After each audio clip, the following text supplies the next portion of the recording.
Listen, we're going to training camp for the next couple of weeks.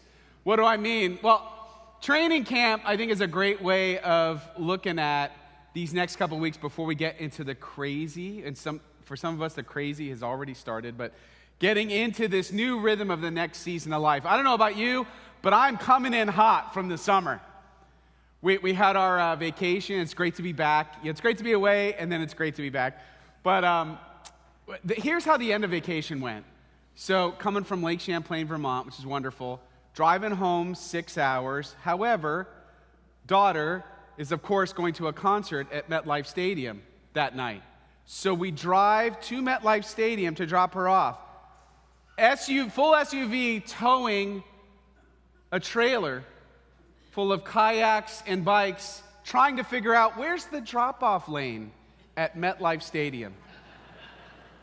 It was great. It was really, really great.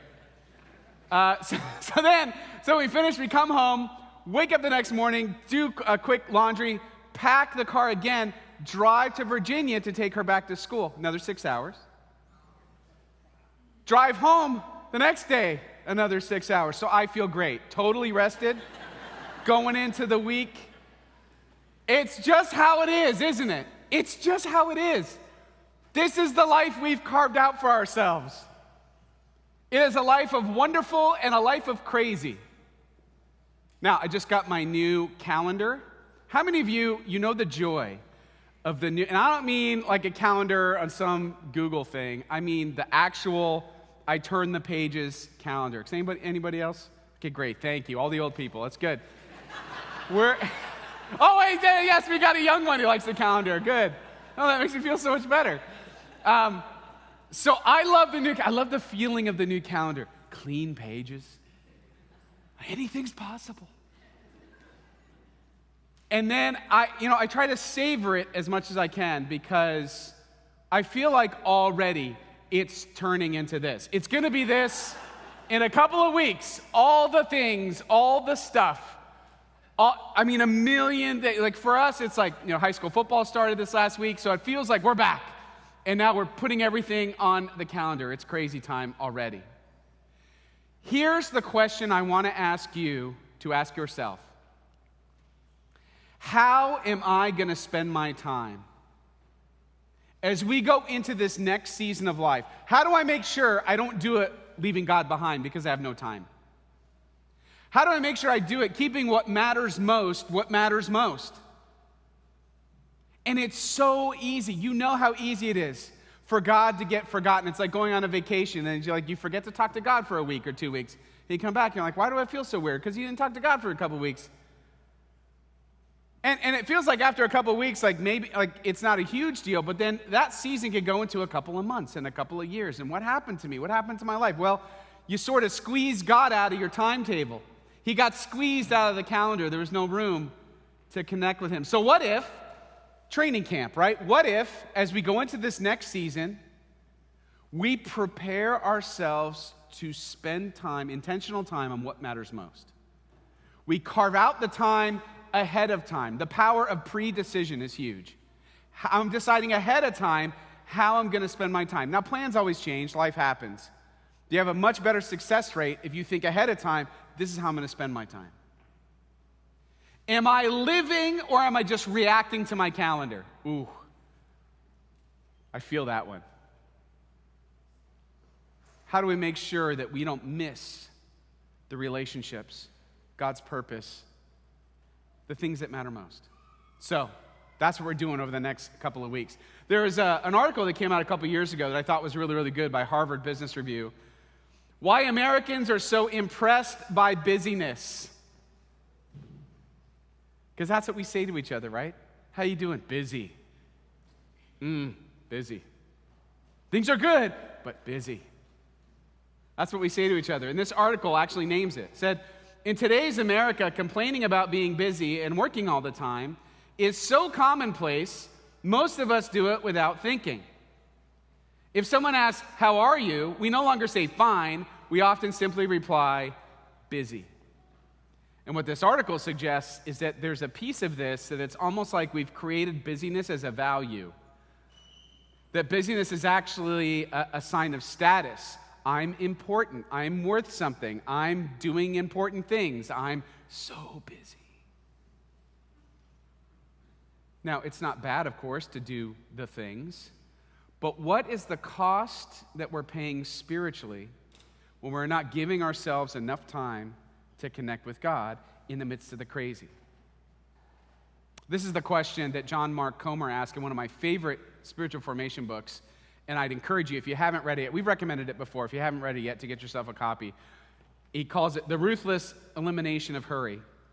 I'm going to read to you an excerpt from the book where he's talking about, even he as a pastor at the time was feeling so burned out and crushed by life's demands.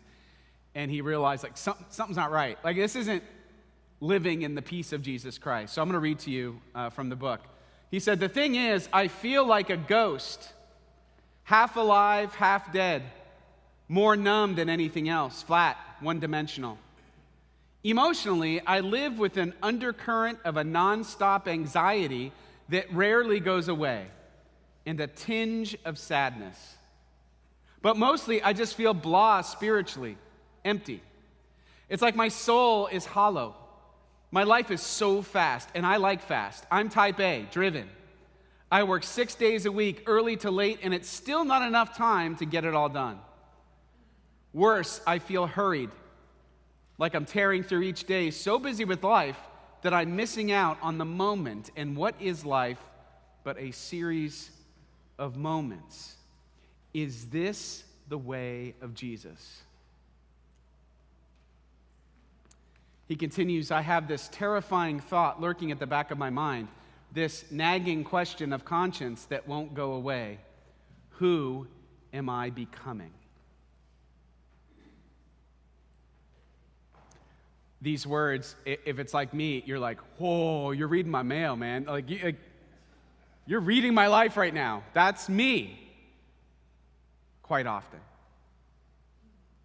And that's the question I want to think about for a little while, and that is who am I becoming? Who's that person that I'm becoming as a result of how I spend my time?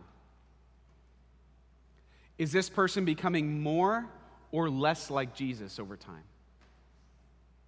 Who am I listening to?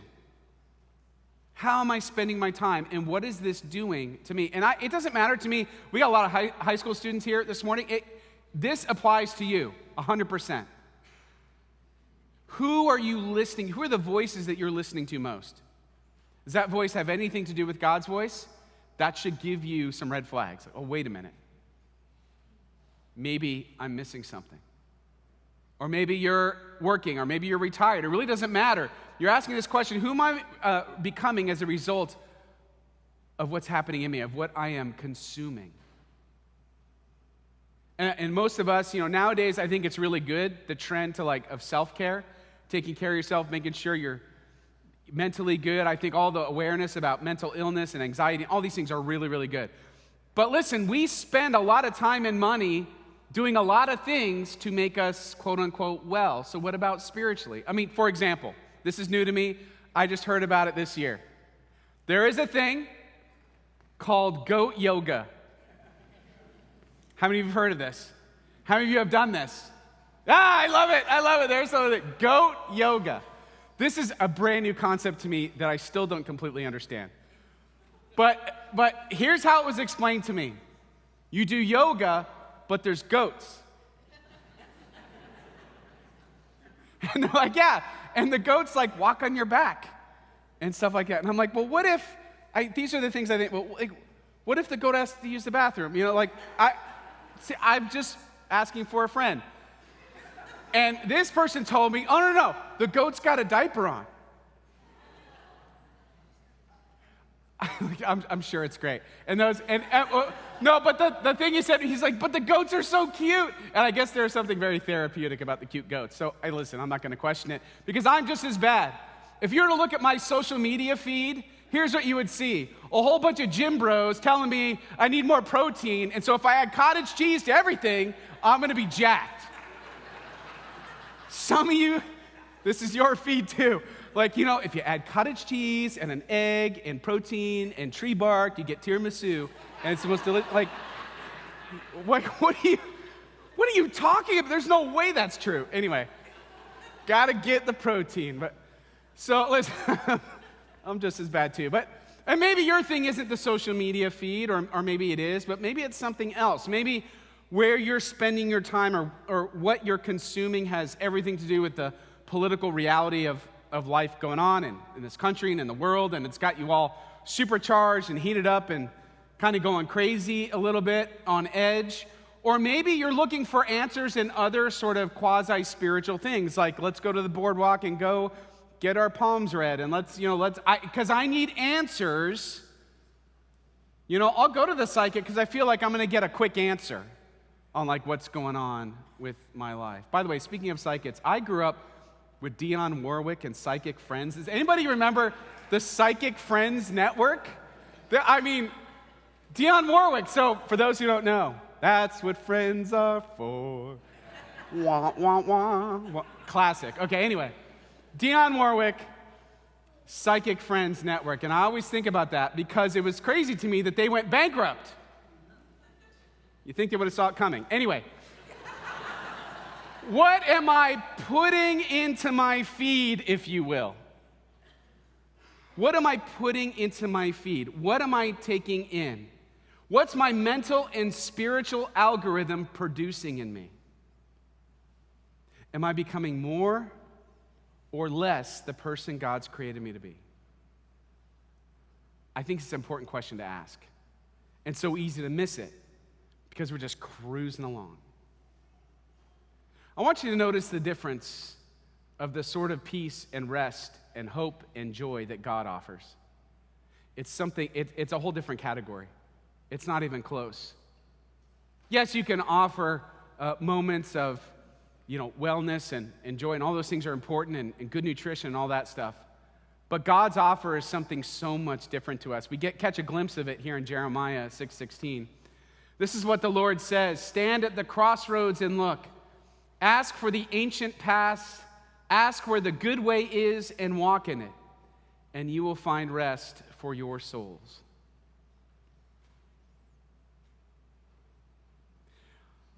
I feel like our drive is to be at peace, at rest, inside. And that's what we're constantly chasing. It's the very thing that God offers, but we don't take him up on it. I don't know why. I imagine it's a spiritual problem. That for whatever reason, we trust in our own devices or advice or whatever more than we trust in what God's trying to tell us. And Scripture puts it very plainly. Here's one. So 1 Timothy says it this way. It said, "Have nothing to do with godless myths and old wives' tales. Rather, train yourself to be godly." In other words, being godly or being a follower of Jesus Christ isn't something that just sort of happens automatically. It's like anything in your life. You don't drift into good habits. You have to be intentional about good habits. You don't wake up one day and it's just like, all of a sudden I'm in shape. It's crazy. I don't even know how that happened. No, you're intentional. It's the same thing about your relationship with God. So train yourself. You train yourself in all these other things. Train yourself to be godly. For physical training is of some value, but godliness has value for all things, holding promise for both the present life and the life to come. So, the question, who am I becoming?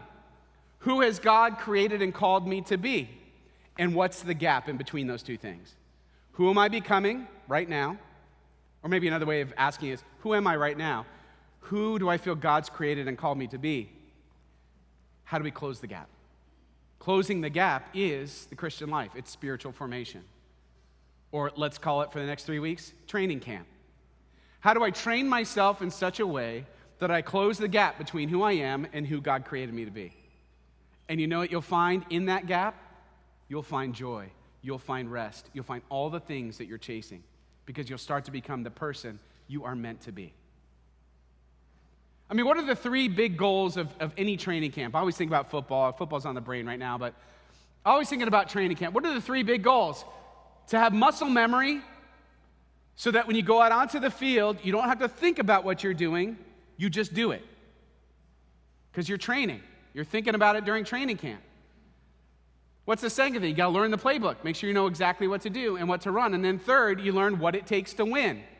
So what if we treated these next 3 weeks as a preparation for this September and whatever life holds in this fall? How am I going to train myself in such a way that I am ready when the crazy hits the calendar, that I'm not going to sacrifice what matters most? Oddly enough, we get the best lesson on this from Moses. In Exodus chapter 18, so let me set it up. In Exodus, it's right after the Jewish people had crossed the Red Sea. And I always am fascinated by this because we don't get a whole lot of celebration after that. We don't get like, and then they had a party, and there was much rejoicing. Yay. Some of you get that joke, but they don't really rest, and they're all instantly complaining. Instantly complaining that, manna again?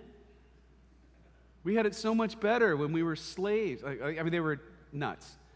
But Moses is trying to figure out, okay, how do I take care of a whole nation of people? And he was doing it wrong. And it wasn't until he got some really good advice from his father-in-law, shout out to all you father-in-laws, that it changed everything for him. Here's how it goes, Exodus 18. The next day, Moses took his seat to serve as judge for the people, and they stood around him from morning till evening. When his father-in-law saw all that Moses was doing for the people, he said, "What is this you are doing for the people? Why do you alone sit as judge while all of these people stand around you from morning till evening?" Moses answered him, "Because the people come to me to seek God's will." That sounds like a good thing. Like, aren't I doing a good thing that God would want me to do? Whenever they have a dispute, it is brought to me, and I decide between the parties and inform them of God's decrees and instructions. Moses' father-in-law replied, "What you are doing is not good." I love that. Just give it to me straight. What you are doing is not good. You and these people who come to you will only wear yourselves out. The work is too heavy for you. You cannot handle it alone. Listen now to me, and I will give you some advice, and may God be with you. You must be the people's representative before God and bring their disputes to him. Teach them his decrees and instructions, and show them the way they are to live and how they are to behave. But select capable men from all the people, men who fear God, trustworthy men who hate dishonest gain, and appoint them as officials over thousands, hundreds, fifties, and tens. Have them serve as judges for the people at all times, but have them bring every difficult case to you. The simple cases they can decide themselves. That will make your load lighter because they will share it with you. If you do this, and God so commands, you will be able to stand the strain, and all these people will go home satisfied. His advice, I think, is really pertinent to us because our calendar usually is filled with a lot of good things. But what are we missing? Are we in danger of missing what matters most? What he was telling Moses, and by the way, the father-in-law's name was Jethro, which is the best name. What Jethro was telling Moses was, you are too busy right now to focus on what matters most. You want to try to hear from God? You can't hear from God if you got no time for God. If all you're doing day and night is all the things without carving out any time for God, how in the heck are you ever going to hear from God? You're not. Or at least it's going to be very difficult. I'm not going to put limits on God, but certainly in our own humanness, it's really hard to do. Think about it in your life. How many times have people told you something or said they told you something multiple times, and you did not hear it? Because you were busy. You were doing something else. Your brain was focused on something else. It's the same thing spiritually. Unless you're tuned in to God, you're not going to hear what he's trying to tell you. I would say maybe not 9 or 10 years ago, it was a really busy season in the life of the church. And it had been, I was working too much. I was here and doing work too much. And I was really not spending enough time, I discovered, with the people that matter most in my life, my wife and children. And I remember I came home one day, and it was late, and one of my kids asked me to play, and I said no, I was too tired.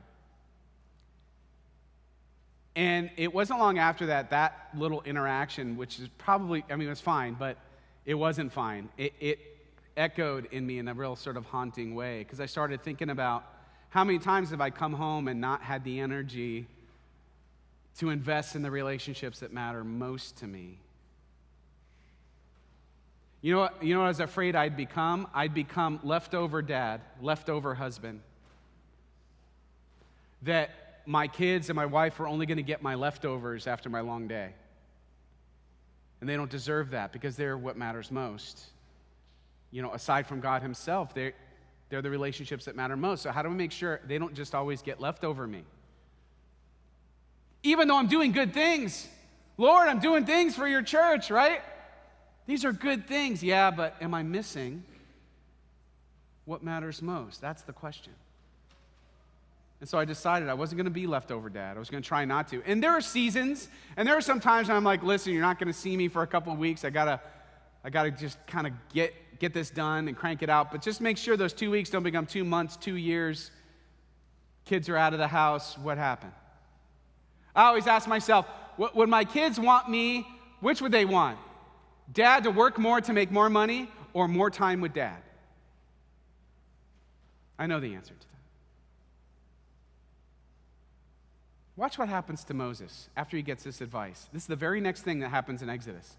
Then Moses went up to God, and the Lord called to him from the mountain and said, "This is what you are to say to the descendants of Jacob, and what you are to tell the people of Israel." What's happening here? This is where he ascends Mount Sinai and receives ultimately the 10 Commandments.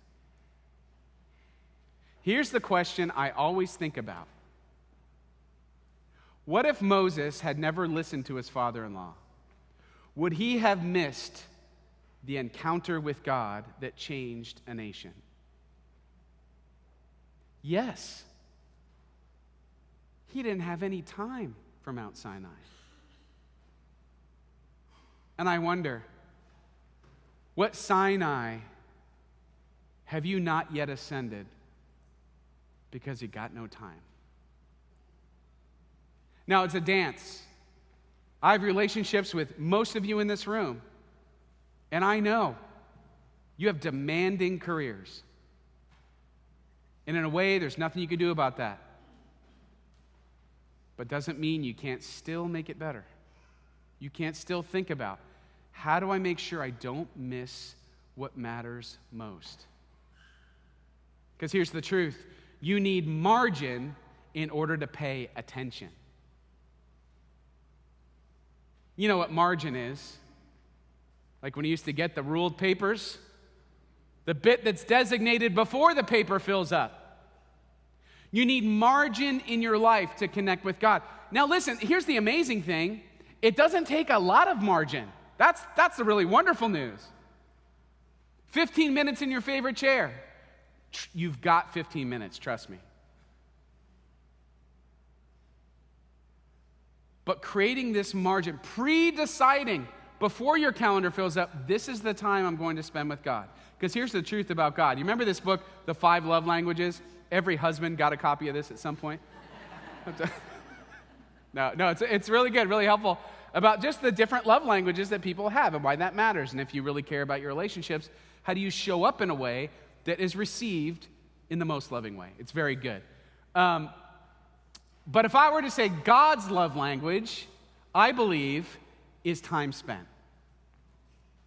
And don't you know that's the first thing that's robbed from God? Our time. What's our most valuable commodity? Time. What's interesting, it's a commodity that's not renewable. You know what it is? Energy. So how do I make sure I'm giving the right energy and the right time in a way that honors God?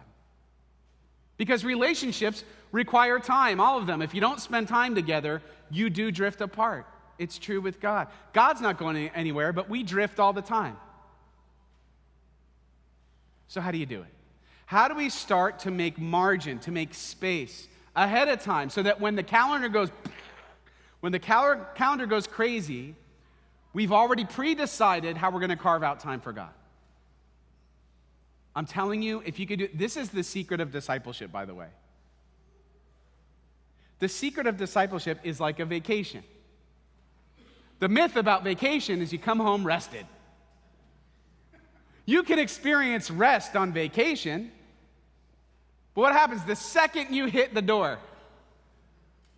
The rest is gone. The real trick to experiencing rest is to find ways to have rest in the midst of your crazy schedule. Same thing with discipleship. Same thing with your spiritual life. The real trick is if you can incorporate it into the busy, you will be a different person from the inside out. You will experience rest in the storm, because the kind of rest that Jesus gives is completely categorically different. But a word of warning. You don't just charge out these doors and say, all right, I'm going to start reading the Bible today. I'll be done by Friday. Like, don't set crazy goals for yourself, because you're not going to keep up with them. You don't leap up mountains, remember? You don't leap up Mount Sinai. You take steps. So what does it look like for you to take steps even just this week? First thing, I would encourage you to put God on the calendar first. Set up a routine. This is how, ahead of time, you're going to meet with God. And then if something happens, if life happens and the schedule gets messed up, it gets messed up. But at least you know when you're going to try to do it tomorrow. Set your time ahead of time. Or maybe that's not your issue. Maybe it's, how am I going to connect with my kids? Or with my spouse? Or my significant other, right? So how am I making sure I am not left over me in all these important relationships? And then second, don't let busyness distract you from God's rest. It's easy to squeeze God out. God will get you tomorrow, and tomorrow, and tomorrow, and tomorrow. So a couple of questions to get you thinking about this is, maybe ask yourself, what will help you or your family grow closer to God this fall? If you're in school right now, or if you're about ready to start high school, maybe you want to get involved with an FCA group. Or maybe you want to get involved in youth groups. Maybe you want to do something ahead of time to decide, I'm going to make it a priority to do this, so that I make sure I don't lose my faith between the summers in the midst of my busy schedule. Or maybe for all of you, it's like, hey, whenever the next round of small group comes up, we're going to do that. I'm going to make sure I sign up this time. I've been talking about it for years, and now I'm going to do it. Whatever it takes, it's just something you're just deciding ahead of time. Here's another question. What do you need to start or stop doing to carve out the time that you need? There's a wonderful book I recommend. I thought of it after the slides were written, so I didn't make a slide, but Michael Hyatt's book, Free to Focus. Free to Focus. Michael Hyatt's a man of faith. He talks about managing your time. He's really great. It's where I get a lot of what I've incorporated into my life. And he said it this way. He said, if you pull up a spreadsheet, or if you want to do it on paper, write yourself a few columns and put this on the columns. And maybe you want to write this down, but what do I love? What do I hate? What can I automate? What can I delegate? What can I eliminate? What do I love? What do I hate? What can I automate? What can I delegate? What can I eliminate? The whole point is what? You got to cull through the way you're spending your time so that you can carve out time for what matters most. I don't know really any other way to do it. So how about this? For the next 3 weeks, we do what it takes. So we go through training camp so that we are ready. We know exactly how we're going to spend time on what matters most when it matters most. Amen.